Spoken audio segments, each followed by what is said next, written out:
Hello guys and gals. Today we are doing something a little different. We're going to be unboxing this guy here, the S2721DGF Dell gaming monitor. Just came in yesterday, but it was too late in the day, so I put it out Dell today. It literally just got released, I think, about a week ago.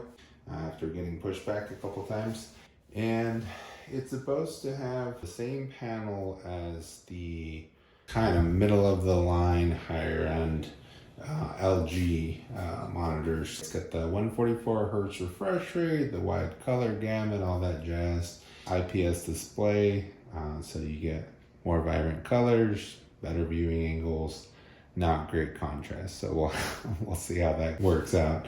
I've had a couple of other Dell things before. I have a laptop that's probably close to 12 years old now, as well as two other monitors. One just an old PC monitor that came with the desktop, and then a 32-inch, I think it's like the SG2721DGF or something. It's also one of their gaming monitors. It's a VA panel, 32-inch 1440p. This is also 1440p, but in a 27-inch. And the problem that I had with the 32-inch was that the clarity of the screen wasn't good enough for working with text all day. But yeah, so let's pop this bad boy open and see what's in here. You do want to not open it while it's standing up like this. You do want it to be on its side, so let's do that. Here we have, let's see if I can show this off to the camera. We have the instructions, so you can see here, like most monitors, it wants you to go ahead and build the stand and then use the stand to remove the monitor. That's typically the safest and easiest way to do so. So let's do that now. So we got the little foot here. Now, one thing with a 32-inch Dell monitor that I had gotten before this one was that the build quality was fantastic. It's actually one of my favorite monitors in terms of just quality. Very, very solid monitor. Here's what it comes in. The foot and the stand were very hefty, which was really nice. Here is the actual stand. So this is kind of interesting, and it's got the pattern on it here as well. Let me move this like it's in front of the camera. But yeah, it's got the pattern on here as well. But you guys will see the the back of the monitor kind of looks like window shutters a little bit, but whatever. So yeah, so let's put this together. And now we have a stand. Looks pretty good. Kind of reminds me a little bit of the older Alienware stuff, which I guess makes sense since it is also Dell, or also made by Dell. And there should be a button on the back of the monitor to unlock it if you ever need to take this off. But yeah, it looks like a nice solid case, or solid stand, excuse me. So let's take a quick look and see if there's anything fancy here. It sure doesn't look like it. It is ready to go. Like I said, just those fins on the back. Just clicks into place like that.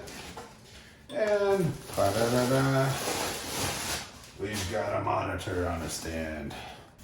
So we got the monitor. So it's got that little shade here.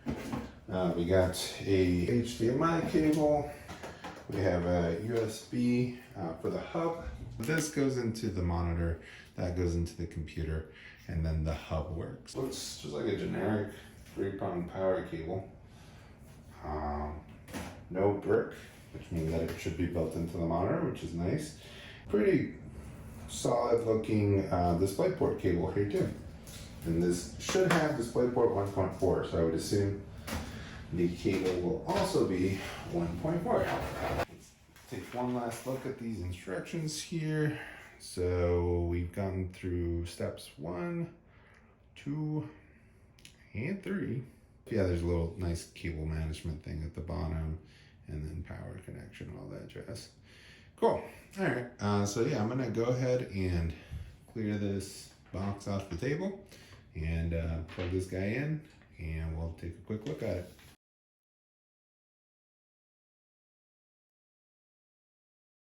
There's the box. I guess I didn't really go over that too much.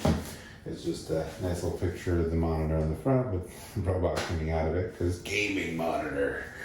And some of the specifications here, it shows it's 24.1 inch across horizontally, 27 inch diagonally, 7.9 inch overall depth, and the height with the stand is 20.6 inches. So there you go. Maybe that'll be helpful for somebody.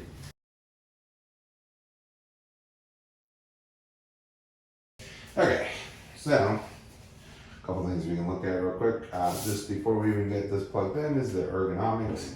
So you can see the foot here and the stand are actually pretty ergonomic. This just slides up and down here. Got a nice little rail in there. And then we also have a twisting action to it, which looks really odd too in the back, because the back also has that kind of blind shutters thing going on. But it makes it really easy to align it again, so that's nice. It should go both ways actually. Yeah, it does. So that's going to allow you to use this as a horizontal or vertical monitor.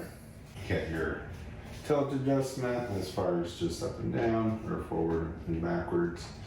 And then you also do get, I believe, you get some swivel, which works. Yeah, there you go. You get swivel, you get height, you got everything.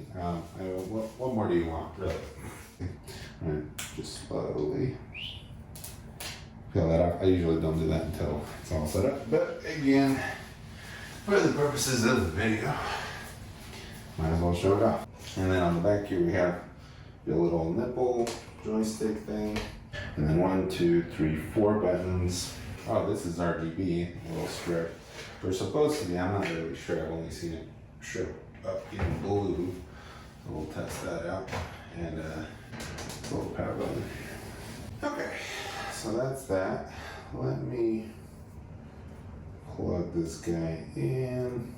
And I'll probably end up fast forwarding to this, but we'll see.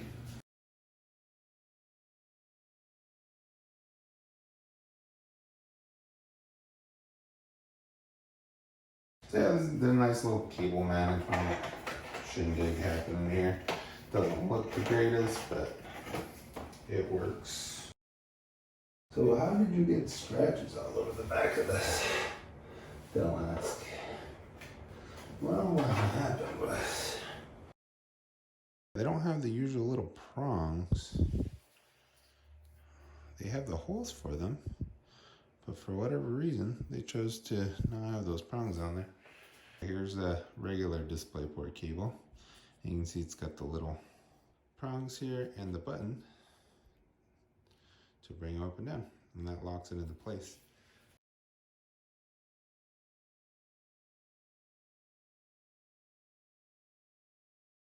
There you got 2 USBs, the hub, HDMI 1, 2, and DisplayPort, and then there's a button back here too, which is that one I mentioned. So if I push the button, it just lets me let the monitor out of the thing.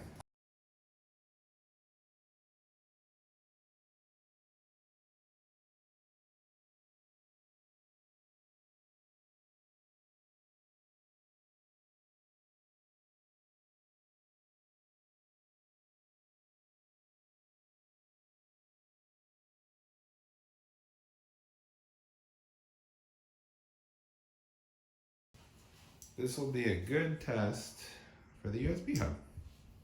What's interesting with the USB ports is that they're sideways. So instead of like being horizontal, they're vertical. I don't hate it. It's just interesting. I don't know that I've seen that before. Easy way to save some space, I suppose.